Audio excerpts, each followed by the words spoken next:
So tell me a couple chemicals that are pretty common. Like let's ease into this with this audience. Like what are some of the more common chemicals that you want to talk about that are in products we would know and maybe even know and love, and why they may be problematic?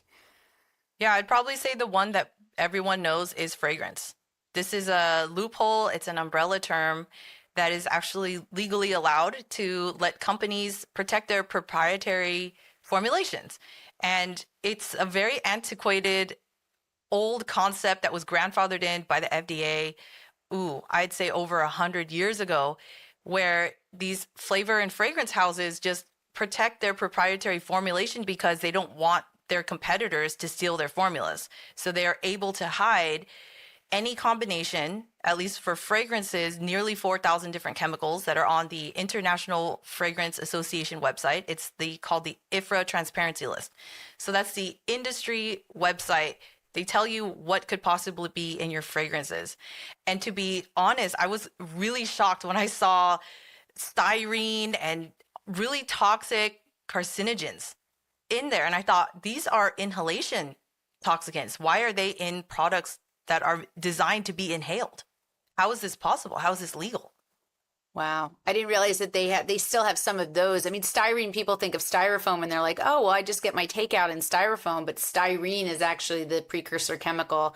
It's known to be carcinogenic, but you're saying now it's put into fragrance where when we think we breathe it in and it doesn't cause any harm, it depends on how much you breathe. It depends on how often you breathe it, Right. your environment. I mean, everyone, and how big of a person you are. What if you're a child that's always around these fragrances, versus an adult? How would that change? How does it matter in terms of even just a big person, little person, male, female, or even a child, a pregnant woman? How would that be more of a risk or a reason to swap those out? Well, the biggest risk would be for the developing fetus, definitely, because some of these chemicals can cross the placenta and enter into the fetal circulation. So we can't say that, the placenta is filtering things out. A lot of these can cross.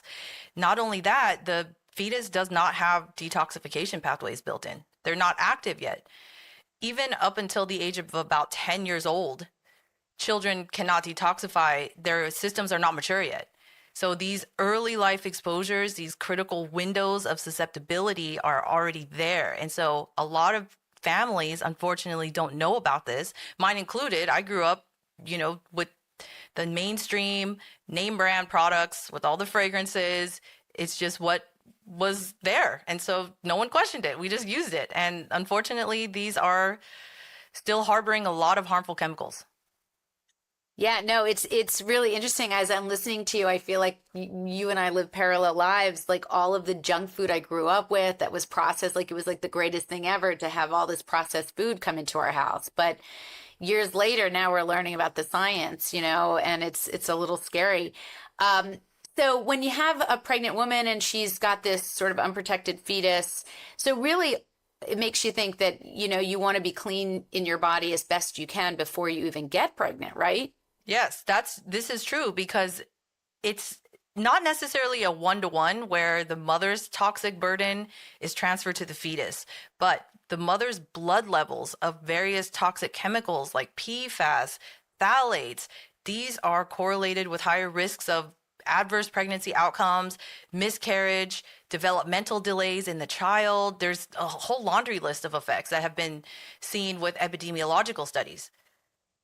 Yeah, and so that's the fetus, and then and phthalates that are related to a whole bunch of other like genitalia changes in males and that kind of thing. That was, so you have the physical stuff, but then we have the brain stuff that we don't even know is going to develop until the kid starts to develop, right? Right. As it grows.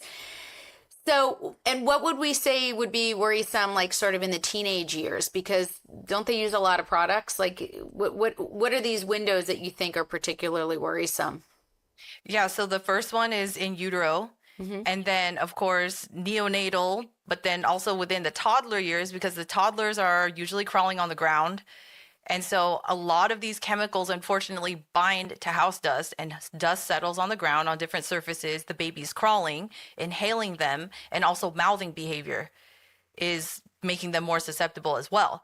Then you get a little bit older, I'd probably say around early adolescent is when we start to see another window of risk susceptibility, because there's actually a study that came out that I was even shocked by.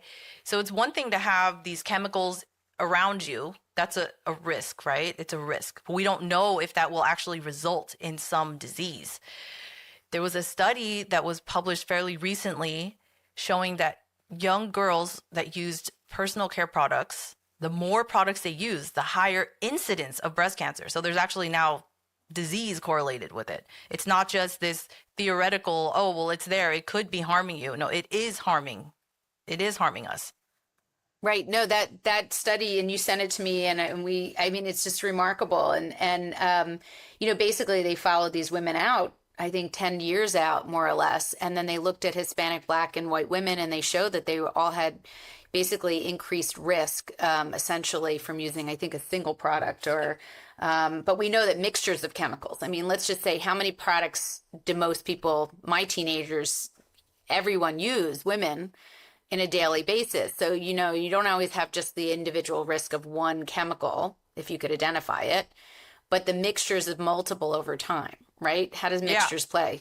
Yeah, exactly. So, I mean, they could be synergistic. They could be additive. No one really knows because they're not characterized. No one studies these things. And then it's, let's, hope that nothing happens. And then, now we're connecting the dots and, having to work our way backwards because chemicals are treated innocent until proven guilty, which is completely backwards.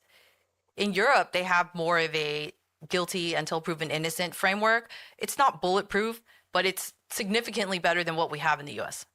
Yeah. I wanted to just take a minute to talk about products that are directed to certain demographics, that are marketed to certain demographics, like African American females or young girls of color. I wanted to know what your thoughts are and what you know about in terms of those formulations and how they may be implicated in some higher risks, even for adult African American women, in terms of maybe hair straighteners or, other products.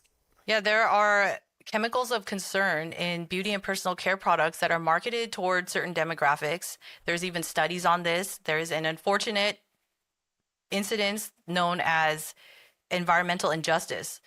And what I've seen when I go into stores and I look at products that are marketed for more ethnic hair types are some of the worst chemicals that should not be allowed in beauty and personal care products. And it makes me sick when I see products that are marketed for African American girls, young girls, with, the colors and all the things for marketed towards children that have some extremely harsh chemicals in them. There are formaldehyde in a lot of these hair straighteners. There's an increased incidence of uterine cancer and various cancers in African American females.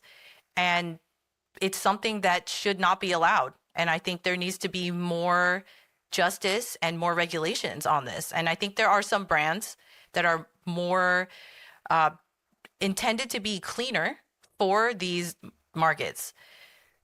Are they the absolute cleanest? Not yet, but it is a step in the right direction. And I'm glad that they're available, and I've seen them at mass retailers, which is good. Yeah. It's just informing the public of which ones are the better options. And I think this is something that's also missing as well, and something that, I think I myself can also address. Yeah. And then there's, I actually was thinking about this when I talked to a bunch of students, and there was a couple girls that were in the class that were African American, and I brought in products that, according to EWG, Skin Deep Database, and some of these other helpful apps like Clearia and Yucca, it's helpful. It's not perfect, but it's helpful. And there was a real appreciation for sussing out those particular products that would be helpful to that particular demographic. And I think that that's moving in the right direction, as you said. But it also may explain why in young girls, as a subset, even African-American young women, there's an earlier onset of breast development and onset of periods and sort of this early, speak to that if you can. Yeah, the part of the endocrine disruption is the shifting of the puberty age to much earlier. 7, 8-year-old girls are getting breast development, pubic hair development, as well as their cycle is starting. And this is totally abnormal. And this leads later on to premature menopause later in life. So that's the other end of the spectrum, is you get this entire window of your reproductive life is shifted earlier. So it's devastated on both ends, right? When you start too young and when you end too young.